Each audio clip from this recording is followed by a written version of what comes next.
I'm Bill from Beyond Fitness Online. Today, I want to talk to you about the third pathway from the vestibular system to the brain and how that impacts your movement, how to test to see if that's a problem for you, and what to do to improve it. So today, we're going to talk about the lateral vestibulonucleus. The lateral vestibulonucleus goes into the pons, which is similar to the superior nucleus, and that helps to facilitate extension.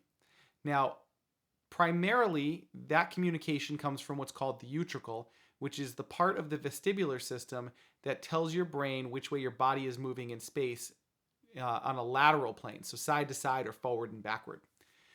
What you may find if this is an issue for you is that you have really poor spinal posture. You may have a kyphotic back where you're a little rounded, a little hunchback. You may have a difficult time stabilizing your spine. So if you're trying to do any anti-rotation drills or any kind of stabilization where the spine is required, you may have a difficult time doing that or feel really weak there.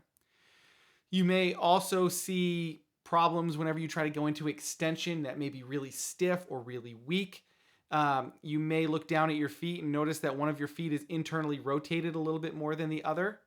You may find that you have constant back pain or problems with your spine.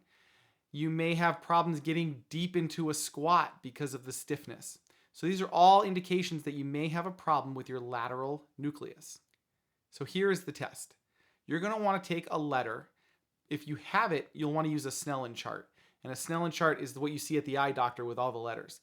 You're going to want to get a little bit back, and you're going to want to see what line you can read comfortably, the smallest line you can read comfortably. And you're going to want to tilt your head while looking at one specific letter and stay there for about 10 seconds.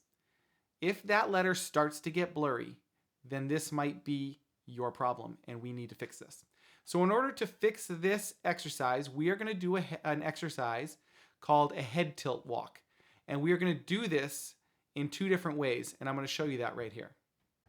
In this first exercise, we're going to tilt our head towards the side of the vestibular issue. We're going to have a visual target directly in front of us, and we're going to walk directly towards it and back, keeping your eyes on that target the entire time. In the second version of this, we're going to do an infinity walk with that head tilt. This is tilting that head to the same side and walking around cones in an infinity pattern. This will allow you to get more extension through the spine as you keep your eyes on the target. I hope you found that interesting. This has been a big problem solver for a lot of my clients and really helped to straighten out some vestibular issues and vertigo that they've had. Give it a try. Leave me a message in the comments below. And if you haven't already, please subscribe to my channel. I post new updates every Friday. And until next time, live healthy.